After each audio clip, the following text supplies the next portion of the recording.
behind the net. Working below the goal line. Now at the right forwards to the blue line. Buchkowski loads, fires, scores!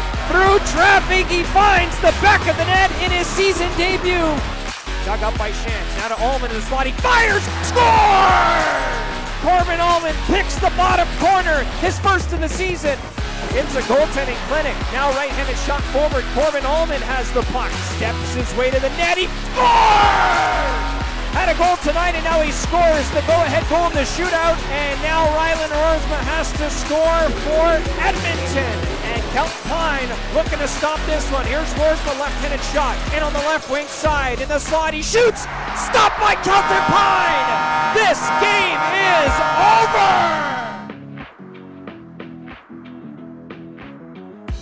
Welcome to Patscast, the unofficial Jam Pats podcast. It's episode 178. It's October 6th. Chris here, Kevin there. How are we doing tonight, Kev? Not too bad. Kind of a quiet week, but one game. Got a dub. It's good. Win's a win. Can't complain. Wasn't the prettiest game again, kind of. I think you said it at one point. Like, nobody wants to win this game. It just felt like a game. Like there was no push from either team. Just skated around, got some shots. Yeah, like there wasn't a lack of shots. Couple hits, but there was nothing. There was no real overly aggressive play. A couple decent hits. Well, there's that run the goalie a little bit, but yeah, that's a little over. But otherwise, like the most of the game was just a game. It was almost just like a feeling out process, kind of. Yeah, it was. It almost felt like a exhibition game, but it wasn't sloppy. Like neither team was sloppy, but neither team seemed to really want it. I don't know how to really say it. It just felt like a hockey game. Yeah. And the lack of atmosphere, I think really hurts because there's not much noise in that place, as many people know.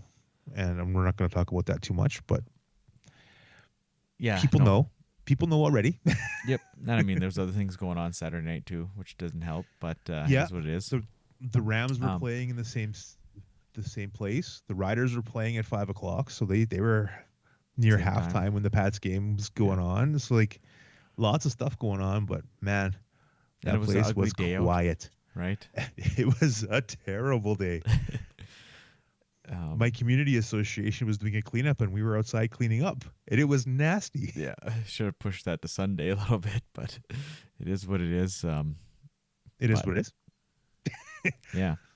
Yeah, I don't know. This game was interesting. Back to hockey. Like you said, it wasn't sloppy. There wasn't like bad turnovers or anything like that. Like it was just not a lot of. It felt like a game. Like it didn't feel like there was neither team really wanted it that bad.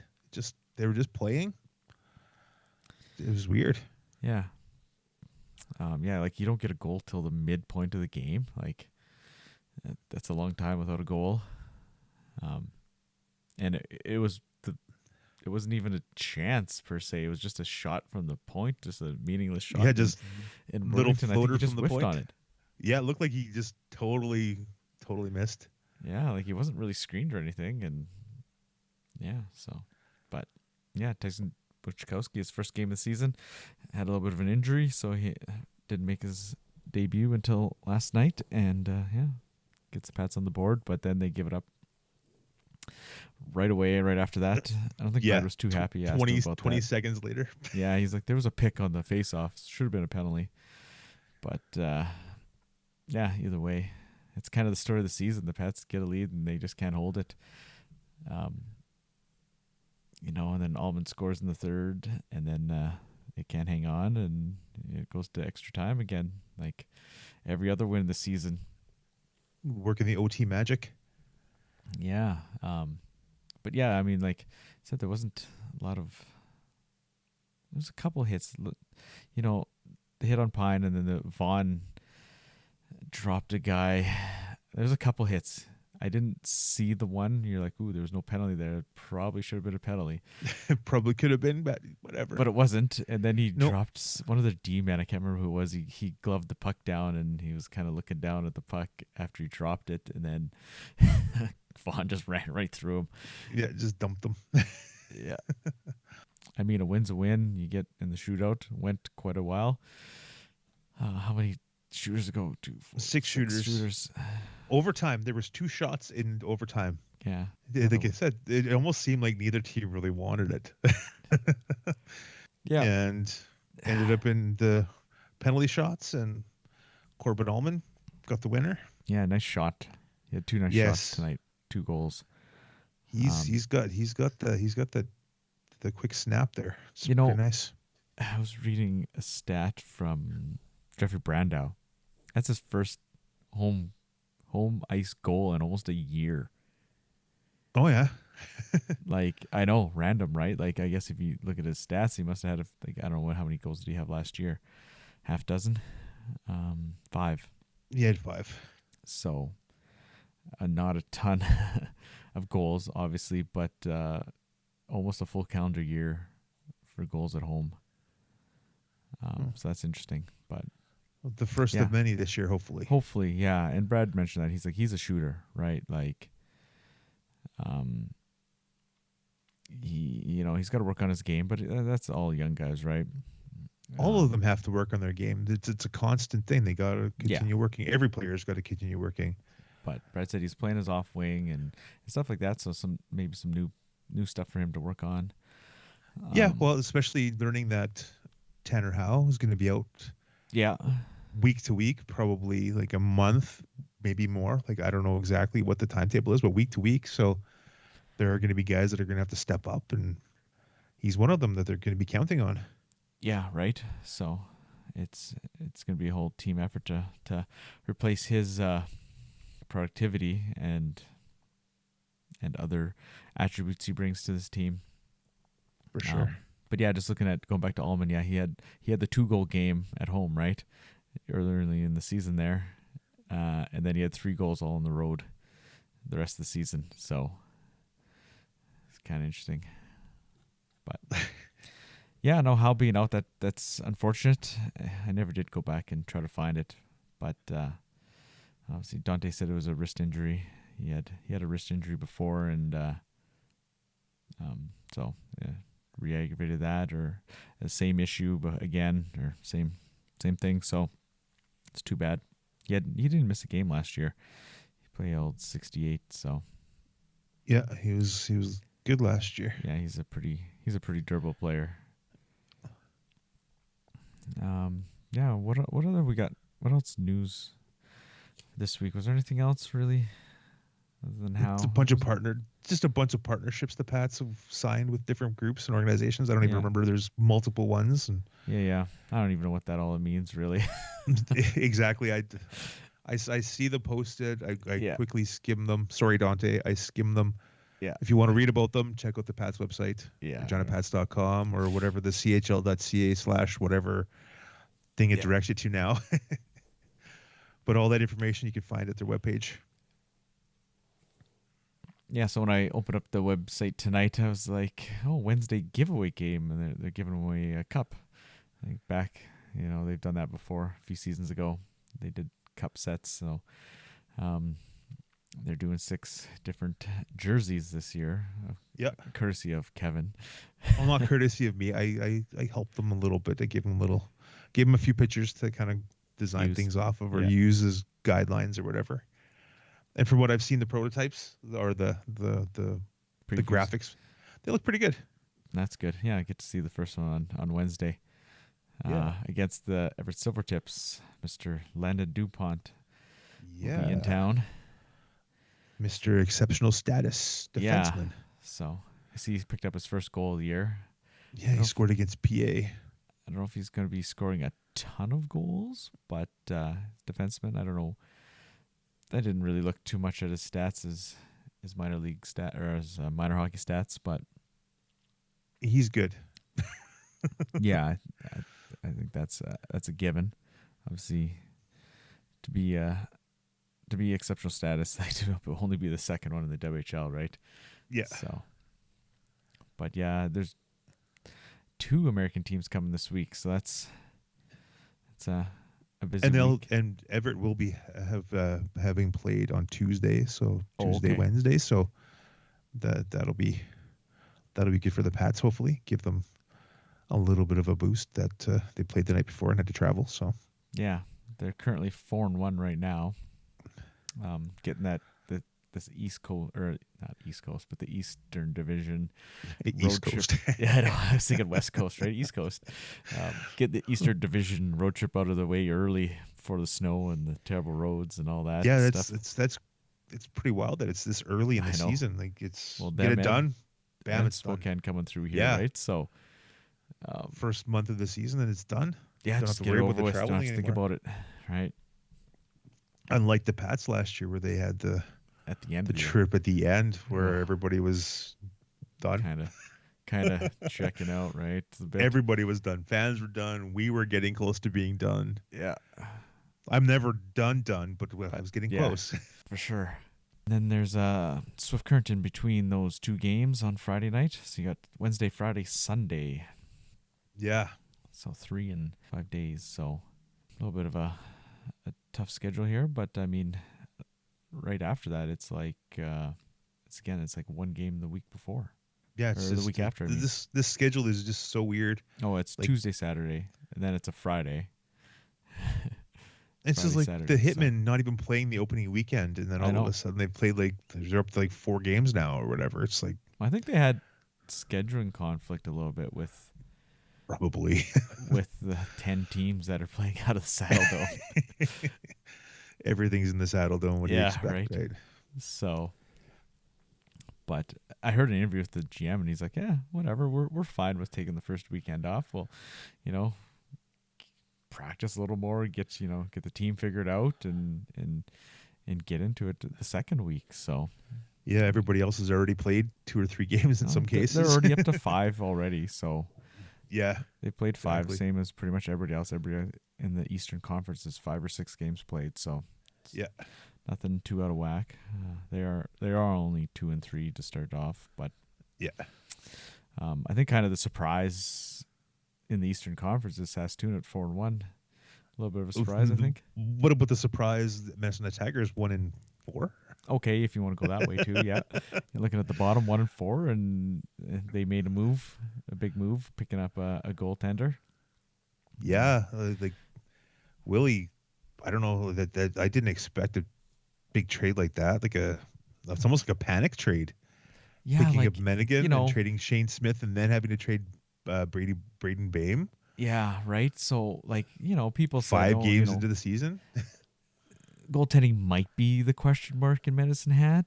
You're just not 100% sure, but can the team just outscore everybody that you don't have to have a top end per se goaltender? But apparently they needed to shake up something. So yeah, you bring in a 20 goalie. That's the problem, right? So you got to give up a couple players, to move in a 20. So, but yeah, it's kind of keep an eye on that. Yeah, Medicine Hat's technically in the basement at 1-4. That's unbelievable. People were predicting them to maybe lose 12 games all year. Yeah. Well, technically they still might only lose 12 games all year, but they need to get everything going in one direction. But man, panic moves right away. Yeah, that's interesting. Well, it seems like panic moves because those are big name guys coming and going right there. Yeah, definitely. And there's always I don't know if there's always the thought in the back of your mind: is Medicine Hat going to get the Memorial Cup next year? Right? They'll find out before the trade deadline. Yeah. And then to make these moves, bring in a 20 goaltender for this year, well, that, he's not going to be around next year. They'll have to do another move. What do you do next year kind of thing, or right? Hope that one of your other guys is ready to go next year. Yeah, what do they do with the other two? What do they do with McCallum and Zahara? One of those guys is going to have to go somewhere else. Exactly, right? So, interesting. But, yeah. All right, what else you got this week? Kind of keep it a little shorter. We got a great interview with Brad Herauf here. It's fantastic. It's a little longer, so we're keeping this one short. I mean, it's a pretty short week. I said just the one game. Edmonton got a dub. That's all that matters. Getting wins. Exactly. Busy week Every coming win up. matters. Like we said, 3 and 5 coming up. But yep.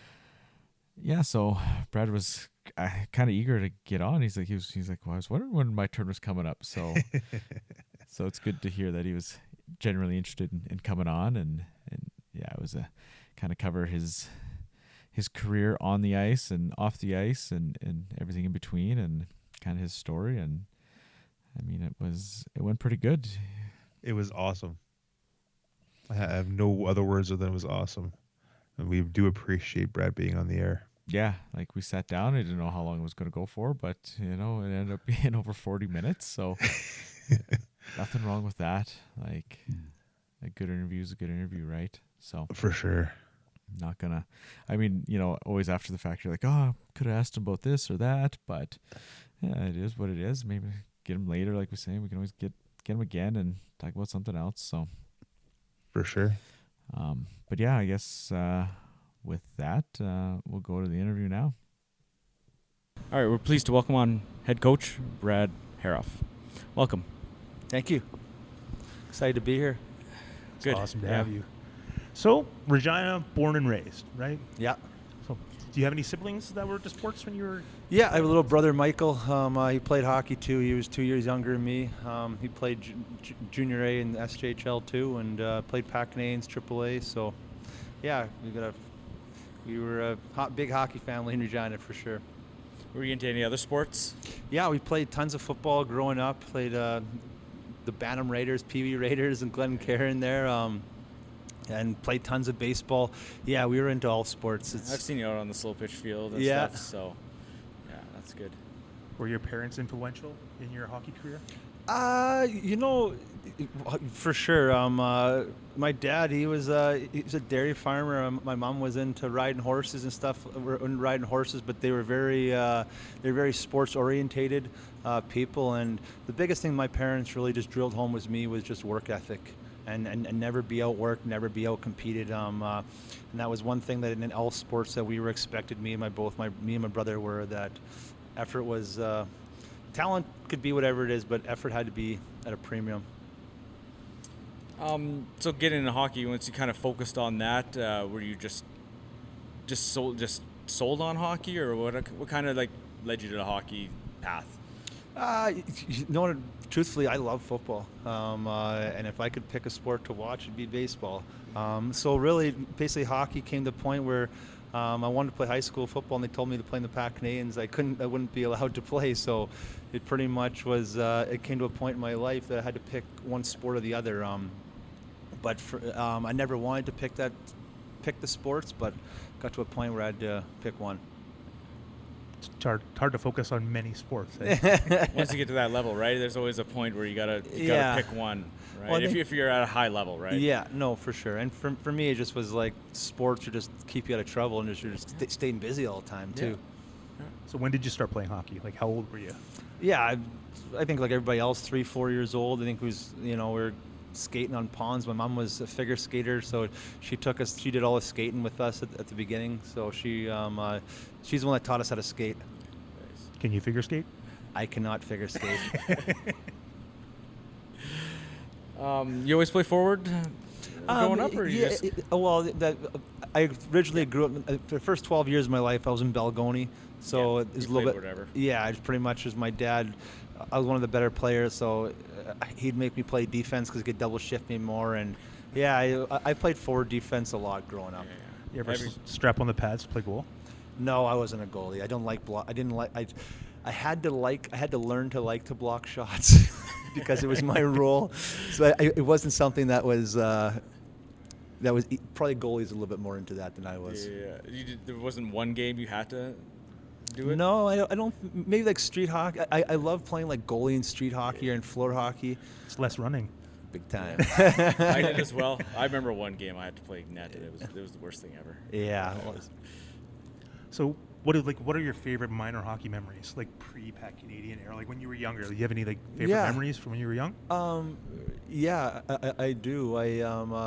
It just like you know, when you're done the game, even when you look back at, you know, your pro career and stuff like that, it's really, it's not the hockey moments you remember, it's your friends. And like, and even in Belgoni, I just remember, like, you know, we're on the Adam team, and it was like all your friends that you play street hockey with, they're like on your hockey team. It's just so different than it is. Like with our kids now, it's there's a citywide drafts. It's not like, you know, like your core group of friends you grew up with, and your buddy Tom, who just sucks, but he's on the team anyways because he's in the area. The know, old like, zones. The old zone, you know. So it's like stuff like that. Like I really remember of like being in Belgoni, or even like I played out in Vibank with a couple of my cousins and stuff like that. Just was, those are the things I remember. So at what point, you know, you said you played other sports, and then Pat C's, you really focused on that. What point did you think that you could play Pat C's at that level? Yeah, I think that, you know, I played lots of like AAA and like Team Saskatchewan stuff growing up. So I think for me, I expected myself to maybe, or I felt I think that was like the next step. Yeah, that was like a goal almost. Yeah, like, yeah, of want course, to be there. Of course. And like to me, the Pat Canadians was such like an iconic team. Like they were more important to me than the Pats were, because there were people that I could see, or people I'd see in the rinks, or the Regina people all the time. Yeah. Obviously, the Pats were a big thing to me, but to me, the Patsies were. It was. It's the only time you could go to another high school party and not get beat up because you were from a different high school. Like, this was a different era there. So at least you were in the Patsies, you're probably less likely to get beat up by the high school people that you were with. Going back to when you were 16 years old, what was it like trying out for the Pats? Yeah, I remember that. I broke my hand in rookie camp, and I got invited to main camp, and I wore a cast for like 5 days, and I cut my cast off right before main camp started. And I think I got in 3 more fights during that camp with a broken hand. So yeah, it was so crazy. Like there was Josh Friedrich and Barrett Jackman and Jared Adams, like Todd Fedoruk, like those guys were Derek Bugard. I'll never forget those guys. Like I'll never forget Fedoruk and Kyle Frederick. Kyle Frederick fighting at the Doug Wickenheiser, just each other, you know. And at the same age as that's when, like, when you go back when we were 16, if you look at that, there's like because me and Boogie are the same age. We had Garth Murray the same age. Like the 3 of us were all on the team in rookie camp, and I was thinking like we weren't even the tough guys. Yeah. Like it was just like there was way more scary people. I remember watching like Todd Fedoruk come around the rink, and it's like, this guy looks like my dad. Yeah, right. He's wearing a jean jacket and like something my grandpa would wear, and he's like 240. God, Kyle Frederick was like 6'6", 250, Exactly. something like that. He was a monster. I actually ran into him this last summer. His kids were in a tournament, and he just knew that I was a Pats coach. He came up and was like, he didn't know. He's like, hey, this is my name. And I'm like, I know exactly who you are. Yeah, I know who you are. He's trying to like introduce himself to me, and I knew exactly who he was. He doesn't remember you. No. But. He was the king of the jungle, and I just was an ant, so he could care less. So do you remember who you fought at training camp? Yeah, I think I fought Bear Jackman a couple times, Angus Kelly a couple times. That was in the main camp. Yeah, with a broken hand. Yeah, it was a different era then, for sure. Just a little bit. Yeah.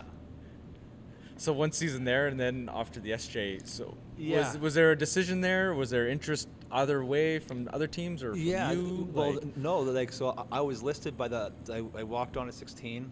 I left fall camp. I got sent back to Patsies, but I was proud because I got listed by the Pats. I don't know what went on that season, but we won the TELUS Cup. I was playing forward and defense that year.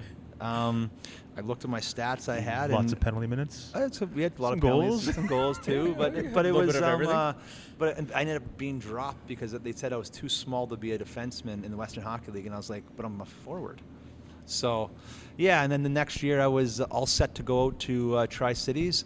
I was listed by them team. I had met Don Hay. I had all my education stuff set up.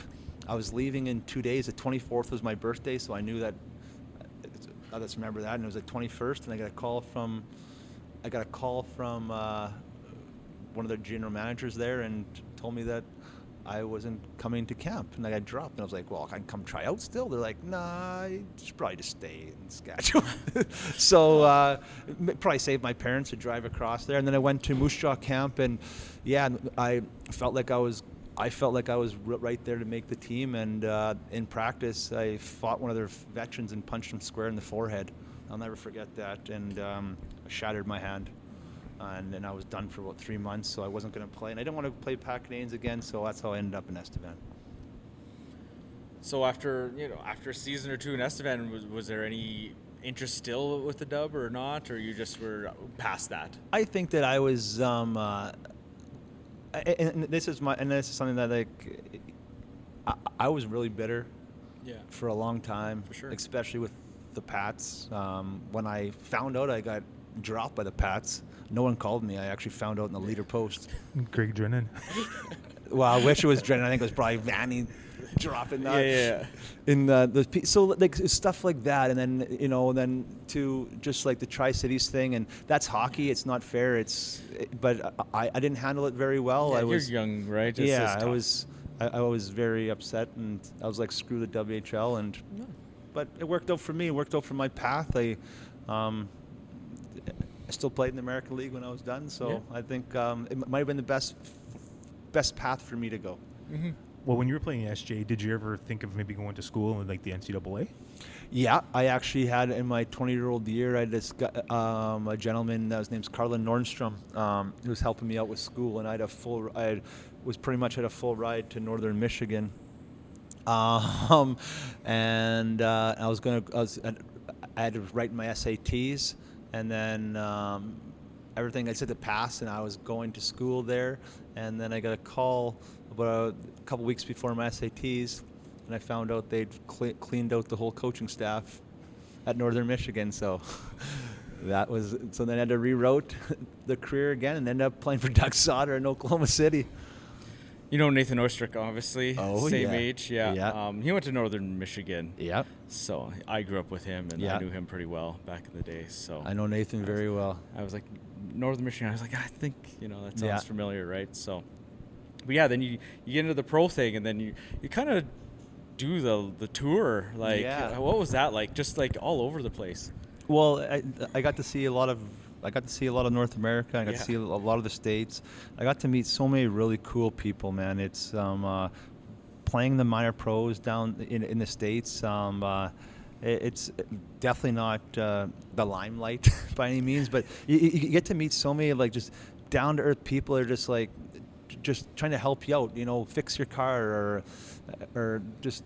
They know you're on your own in the States, and I think sometimes they get a bad rap about not being nice people. But like for me, when I was in the States, Oklahoma City, like there were so many wonderful people I met there, and then Salt Lake City went there, and I went and seen a buddy when I was this summer after the draft. I drove to Salt Lake City and ran into an old friend of mine that just was a guy from outside the rink. So it's I got to play played in Florida Everblades.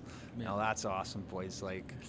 Going there and 30 plus, and you're going, and on Sundays is like right to like spring break beaches. Like it was awesome. It was so cool. And then I played in Albany, which is never knew. This was the capital of New York. I don't think many people know that, but it was real cool. And then that's when I got my shot in the American League, and I'll never forget. When I did get called up, I promised myself that I'm never getting sent back, and I just did whatever I had to do to never go back, because that's the first time I really considered myself a professional hockey player, that I didn't have to. My dad would have killed me, but like didn't have to work in the summertime because I was actually making enough money to not have be to comfortable, right? Be comfortable, and because when I was 18 years old, till about 24, I worked every summer at the city cutting grass, and it was hard to like work out after being outside all day, or like work out at the. Get to work out with Nathan, what he got to do all the time, because Dan was taking care of him at the time. But it was a tough journey, but I wouldn't change it for the world. I got to meet lots of real cool people, and honestly, at the end of the career, I didn't get to play in the NHL, but I'm very proud that I got to go from the SJHL to the American League. Yeah. I mean, it's the life experience, right? Like that's what, not many people can say that you experienced all this in a few years of and playing hockey, something you love to do. Yeah, I'm super grateful. I'm so lucky to have had that experience, and then now to be in my hometown, coaching my hometown team, guys, like I drive to the rink every day, and I just, I remind, even on the tough days, I remind myself, I got the best job in the city. I don't get paid the most, but I get the best job in the city. And even some days, last year it was tough to come to the rink some days, or just when you're in this business, you got to have gratitude, and you got to appreciate what we have, because it could be a whole lot worse. And the life we get to live in hockey, and there's sacrifices 100%, but it's a pretty great life. Let's rewind it back to your first 2 years of pro. What was it like playing for WHL legend and former Pat coach and GM Doug Sauter? What was it like? Oh. I heard Oklahoma was kind of a fun place to play. Oh man, Doug, it was awesome. Like Doug is Doug's a rock star, man. He's he's he's a genius. Like you wouldn't. I don't know how he goes from like being a third goalie to like being a coach, and he coached for a long time and coached a lot of winning teams and stuff like that. And Dougie just had a gift of gab, and the rumor has it that he basically Mr. Funk, Bob Funk, is the one that owned the Oklahoma City Blazers at the time, or didn't own it, but he's the guy that owned like the Budweisers, the big horses and stuff like that. And Dougie met him through like Keith Olley's dad here, and Dougie on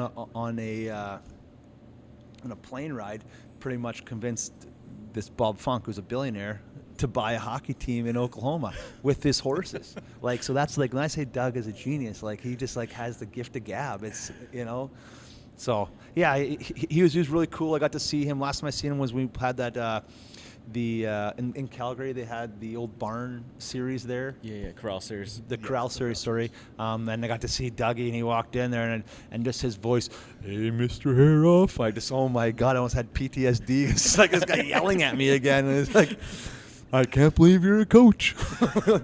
Doug, I can't believe you're a coach either. It didn't seem that hard, so I thought I could do it too. But that was Doug. He's a great guy. He's good, really good to catch up, and he's lots of experiences from him. Before you were finished your pro career, did you ever have any interest in going to Europe and like playing in like the British League or any of those other random rock star leagues that they got over there? Yeah, you know what? Towards like the very end, I was going to the American League. I got an opportunity in the KHL. Oh. And it was for a lot of money for more money than I would have ever made in the 10 years I was playing. But I had played it. I was just in the American League, and I really at first established myself. I didn't want to just go. I never was about money. I was about challenging myself and play at the highest level possible. Looking back, my wife's probably like, "You're an idiot." But that's the only really time. And then we started having kids and stuff like that. She was starting her business back here, so it just was too much to like.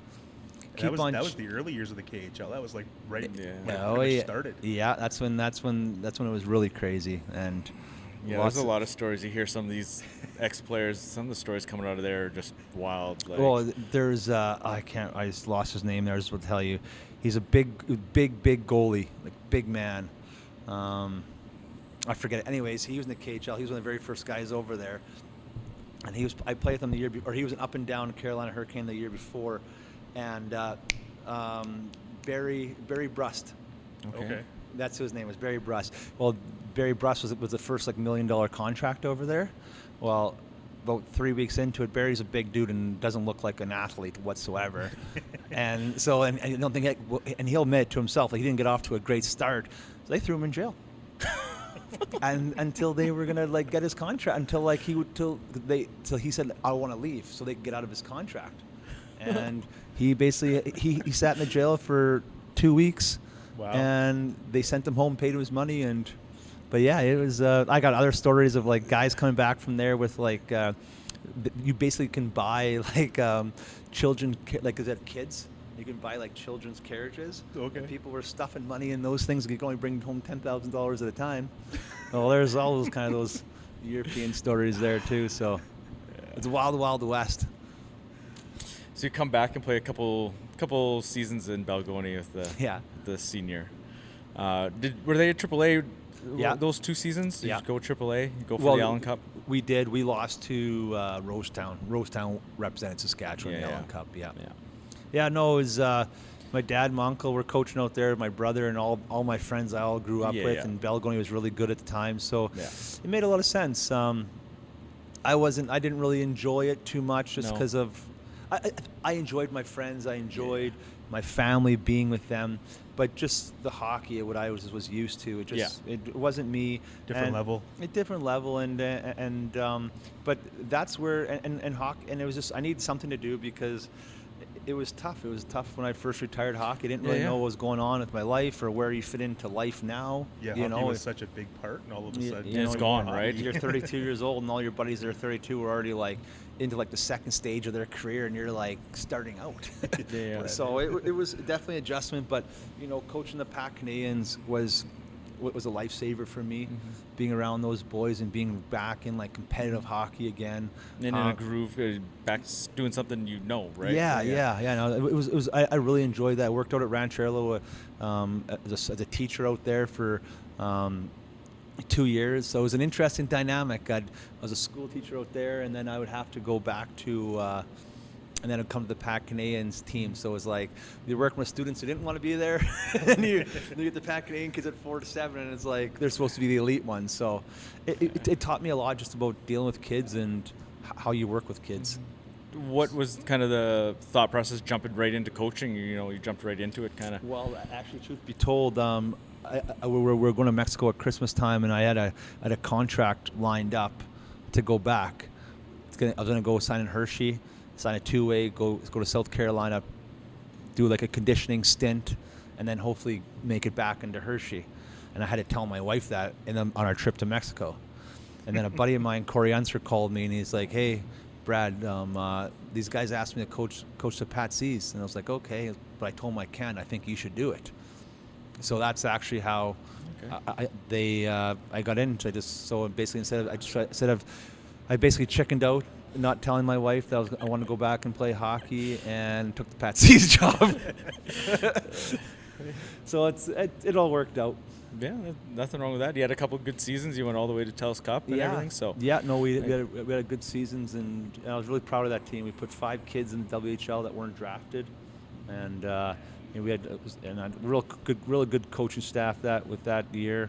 Guys, I played Keith Dorr. I played Pac Canadians with Mike Sillinger, Gaston Sirois. So yeah, it was a real good group of local guys that are just hockey players. Yeah. Did you ever see yourself as a coach? I think so. I think I always wanted to be a coach. My dad always coached me growing up, and my brother. So yeah, I felt I think that's one of the things that I think I got from my dad a little bit, because I seen him coaching. So I'm like, hey, maybe I want to be the coach too. And you saw Doug Sauter do it, and you figured you could do it too. Exactly.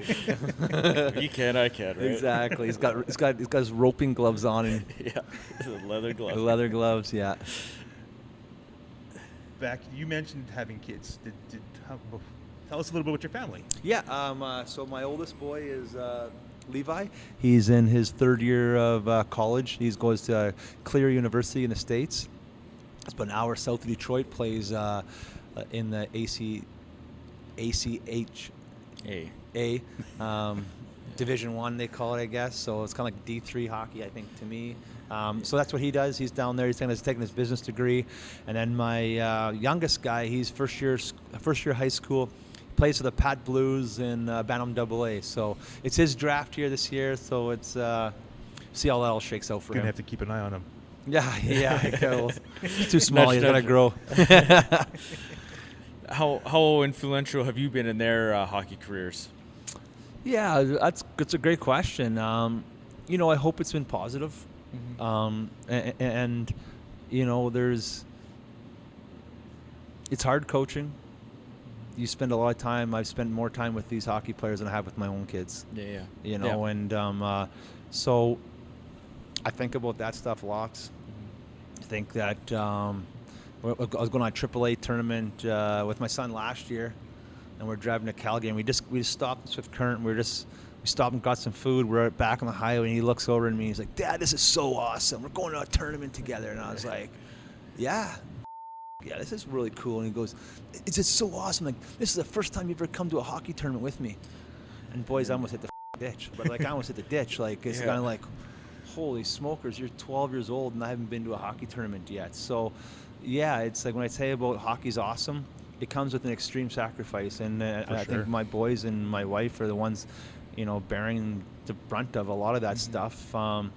But yeah, my wife's been excellent with the boys. She takes a lot of them to that. My dad does tons of things with my boys, you know, taking them to their hockey and being there, supporting him. He definitely isn't as critical or hard on them as he was on me, but in his own way. He told me it's his job to be the cool grandpa. Oh, that's a smart move. Yeah. So they were all gung-ho for hockey, you know, following Dad's footsteps, or did they have other interests as well? Yeah, no, they definitely did. My oldest guy, he was kind of always a hockey nut. He's tried other sports, but hockey's been his number one thing. My youngest guy, you know, he was kind of that weird COVID era, like with novice though. So like he lost almost like a year and a half of hockey, and he was always a cuss guy to make the AA teams, and you know, even he was really into baseball and he's a really good baseball player. And he came to me before hockey was starting and goes, hey, do you mind if I just do baseball full time? And I was like, hey, you know, you're going to, like, for sure, this is what you want to do, but I'm a big component on that. Whatever you're going to do, you need to practice at it. You can't just expect to show up and be good. So we're going to go we're going to do baseball, but I said, hey, we'll play this year out, see how it was. And he made AA that year in Pee Wee and had an absolute blast and was at the hockey tournaments and in the hotels, and now he wants to play hockey all the time. But really, it just was, I think, what he missed like when he was a kid. Not so much like the hockey part, but just the camaraderie of being like, he's a hotel guy. Like, that's all he cares about. I wish he'd be more about scoring goals and winning, but he's all about the boys and hanging out, which is what sport is actually intended for. So I love it. So after 2 years of the Patsies, the option to come to the Pats came available. Yeah. How did that go for you? Like, did you apply for that? Did they approach you? Was there a big thing about it? Yeah. How did that work? Well, truthfully, I didn't really know at the time, but I was coaching with Mike Sillinger, good buddies with Mike Sillinger, and I was over at his house just a random day, just drinking beers or just hanging out with him, and he called me over we're gonna hang out, and all of a sudden, John and Dave just showed up at the house. So at the time, I just thought we were so, hey, like, now they're just coming over, eh? They're just coming over, but Mike had pretty much set it up to like them to come meet me and hang out, or to kind of see how I was, I guess. And actually, funny story, guys. John Paddock was I played against John in the American League, and it was my second game in the American League, and they had a guy named Matt Claxon on their team. He was the same size as me and was leading the American League in penalty minutes. So I'm like, perfect. This guy's mine. Yeah. And I chased him up and down the rink and trying to make a name for myself. And he was giving me some BS about some broken hand or something like that. And I wasn't letting him off the hook. And I chased him right down to the bench, right into his gate door. And John looks over at me and looks down and is like, so this is another one of these like the Kyle Friedrich moments coming up. He looks down at me and goes, give it up, kid. You'll be back in the East Coast League tomorrow. And I'll never forget that. And that voice echoed in my head for years. And I'm like, you, I'm never going back. Or I use that as like motivation to never go back. So now fast forward like 6 years later, I'm in Mike Sillinger's house. John Paddock walks in. He goes, hey, nice to meet you, Brad Herauf. And I'm like, I know exactly who you are.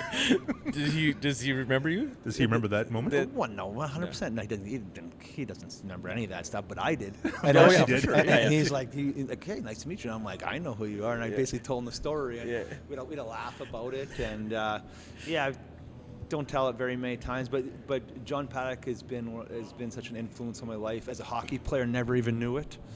And then as obviously coaching here, so I got to meet them, and they said that I went and met Dave separately, had an interview with him separately, and then they called me and pretty much said that I could have the job.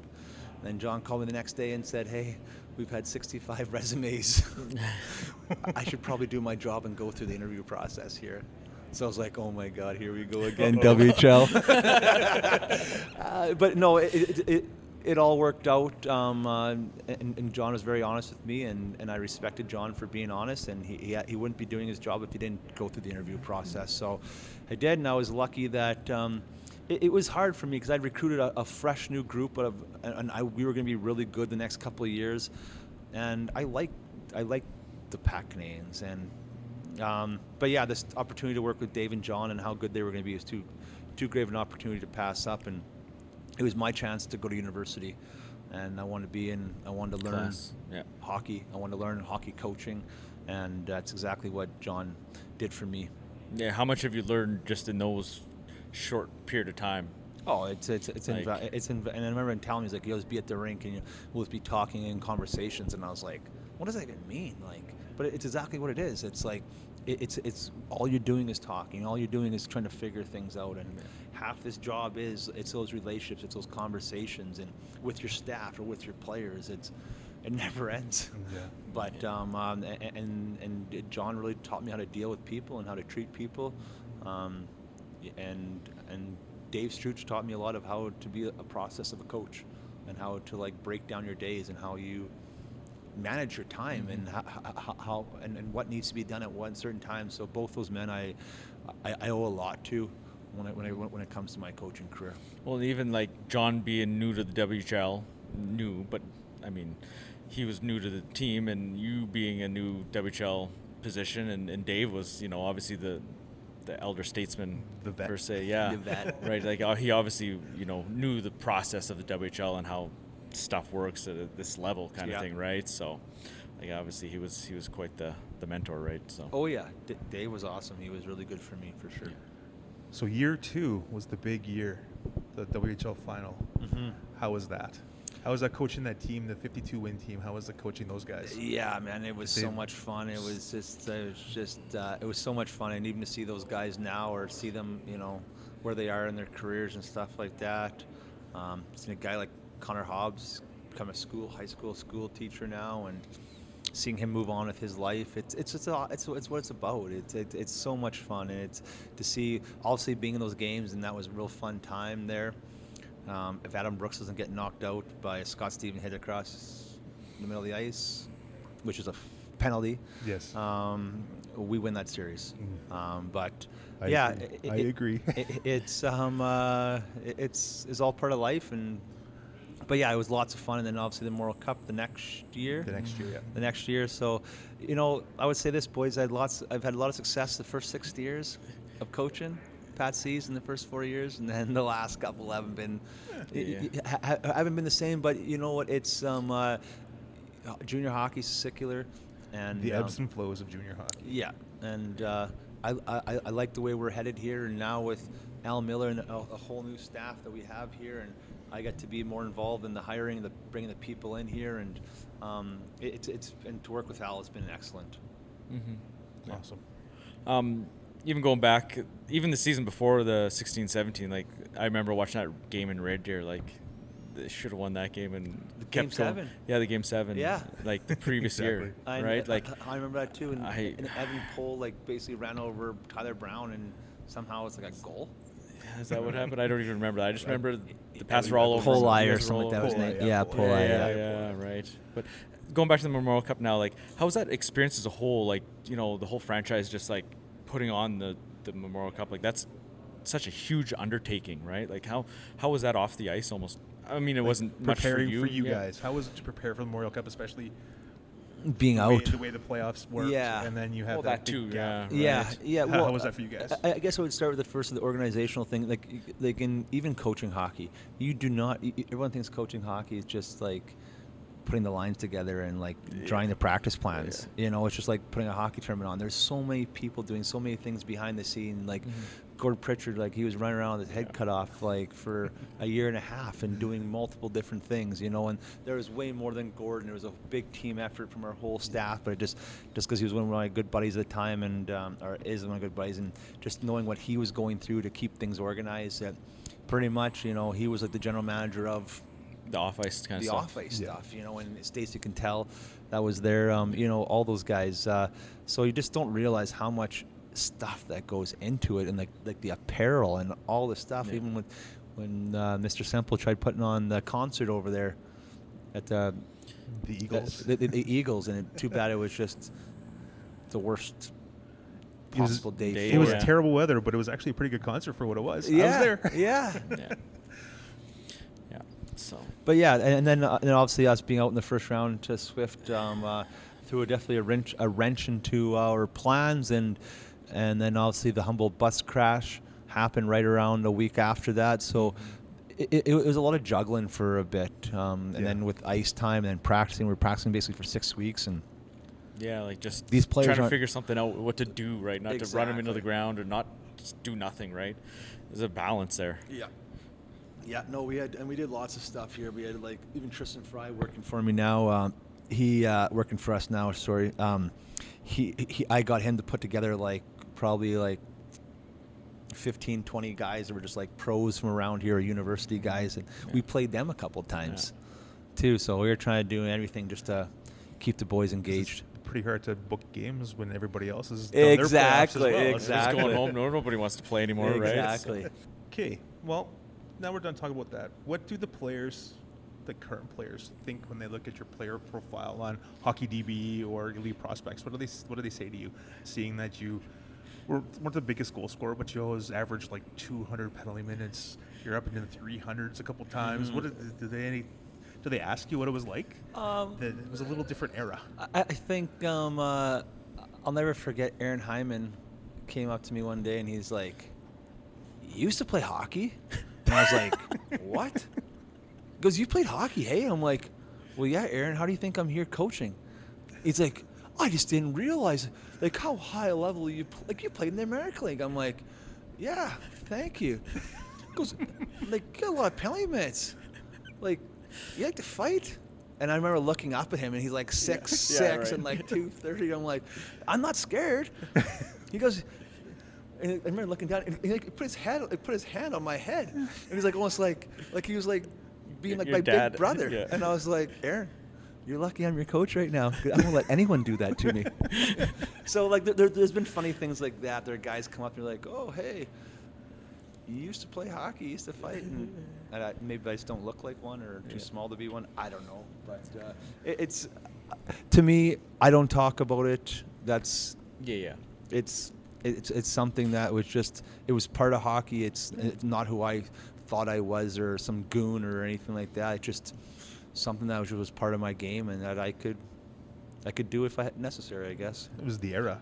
It was the era. It was do it or go find somewhere else to play. Well, especially being a small guy, no matter, even at that time, no matter how many goals you scored, you were looked down upon being small. Yeah. So you had to do something, right? Yeah, no, for sure. It was try to keep yourself noticed, keep yourself in the lineup. Yeah. All right, just some quick ones to wrap it up here. We'd ask all of the players some of these as well. Jerseys, do you like the new jerseys or do you prefer the classic jerseys? I like my favorite jerseys was the game one we wore in the Memorial Cup. Yeah, the blue one. Those blue ones with the white sash there. It has like the PPCLI. Yeah. Man, that's cool. And anything that we can do with like the PPCLI stuff or like that logo, I think is so cool, guys. It's just you guys have been wearing it a lot lately. Yeah, I like it. And to me, I do like with I like our blue that we have. Mm-hmm. Classic, yeah. I like the blue more than we had than like the Parkers. Their color scheme was a little bit different, but also too like that. I thought Brent did a great job with that red jersey he had with that Bulldog jersey. I think Brent did a lot of real cool things like that. I didn't like the blue or the writing. Yeah, the italicized almost. Yeah, that's what you say. I guess the wording of it is, but I like the traditional jerseys. Outside of hockey, you probably don't have much time to do anything, but do you like have a favorite TV show or anything like that? Like favorite TV series? Yeah, I watch like Peaky Blinders. Yeah. That's probably one of my favorite shows that I'm kind of into right now. I used to watch all the Game of Thrones. I really like that too. Kind of watching that stuff. But honestly, I watch like live sports, or I don't really.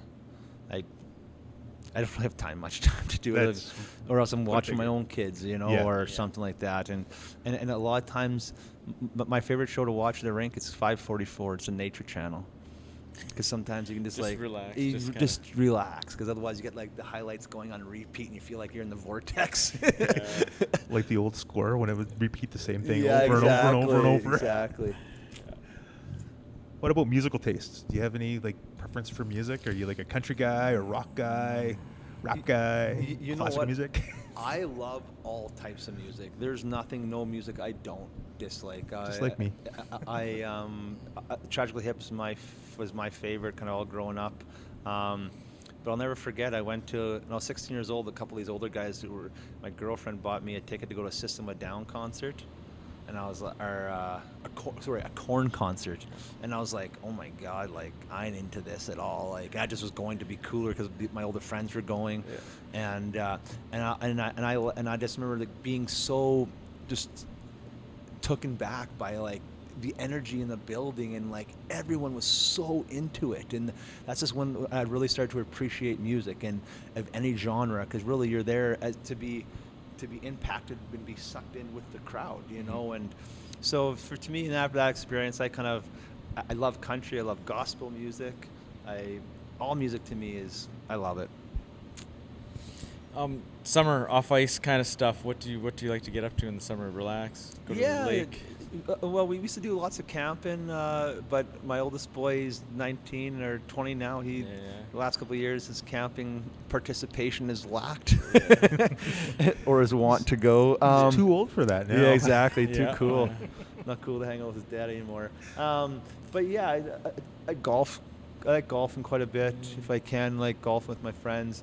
To me, I like being out at my farm. Regina can be, for me, hectic. Man. That you're on all the time, or you're always the Pats coach, which I love, and I want to be the Pats coach forever. But sometimes it's that's one thing with coaching in your own town. It's like you're coaching you're coaching all year round. Yeah. It's a full-time, 100% time job. Exactly. Where like some other guys, if you're not many guys, and I'm lucky that I get to do it in my hometown, because there's not very many people in the CHL that get to have in their hometown with their wife and their kids, and everyone's in a real good, stable environment. So, but yeah, in the summertime, I try to just get away and just try to reset, because it's a long grind once you start. Yeah, for sure. So you weren't daunted by that task, taking on the head coaching role and being the guy here? Yeah, no, I think John really set me up for it. I think that he gave me lots of leeway in doing things and trying things and having ideas. John was a big person on like, give him ideas, and he might not, he'd always listen to you, but it was always, he really challenged me that way. So I mean, if you don't make it, they'll just fire you, right? Yeah, coaches are hard per se, right? Like I don't mean to say that, but like that's the reality of that's the reality of the job. And this job won't last forever, but as long as it does last for me, I'm gonna give it my all every single day. Do what you can, with what you got. Exactly, and stay positive and make sure that I'm I'm a positive influence on our players. Yeah. So when the hockey does come to a close, years down the road, what do you see yourself doing? Do you see yourself like really just retiring eventually, or do you see yourself getting into something else? Well, because you're still a young man. Yeah. I want to coach for as long as I can, guys. I remember seeing Graham Tour one day, and like a long time ago, and I remember saying to myself, I want to be like Graham Tour. I want to be a lifetime. I wanted to be like Graham Tour too. Yeah. He's such an awesome guy. He is such an awesome guy. Just a lifetime hockey man, and just what John Paddock is. I want to do this forever. I don't like when I'm done hockey. It's in my blood. It's what I'm driven to do. It's I'm driven by the competition of it, and solving problems. I love the relationships with the players. It's so much fun, guys, and have their influence on them, and then even see them when they leave you and they go get married, or you're seeing them, they're bringing their newborns around the rink and stuff like that. It's just that whole process is just so neat to me and just really unique to be involved in. Awesome. Yeah. I'm good. Well, I Yeah. think that's a wrap. Thanks Thank very you much. very much for Yeah. coming on and Thanks for the time. sharing with us, sharing some stories. Yeah. It was awesome. Anytime I can come on again, Yeah. make sure you guys put me in. All right. I was going to start bugging you, Kevin, when I was getting in. Okay. I appreciate it. Thank you very much. Great. All right. Well, yeah, like I said, that was a great interview. Thanks again for Brad for coming on, taking the time after the game on Saturday. It's always nice after a win too. Yeah, for sure. Sit down and talk. But yeah, I guess that's We covered a lot of topics, as you heard. It was awesome. We went all over the place, and yeah, we were kind of all over the map, which isn't a bad thing. But it was good. we had our questions and a few, come off script. It's always nice where you can just kind of carry conversation rather than just question and answer type thing, right? So For sure. but yeah, busy week coming up here. So we'll see you guys at the rink. And we got nothing else, Kev? That's it? That's good. Yeah. All right. Well, have a good night, folks. Take it easy.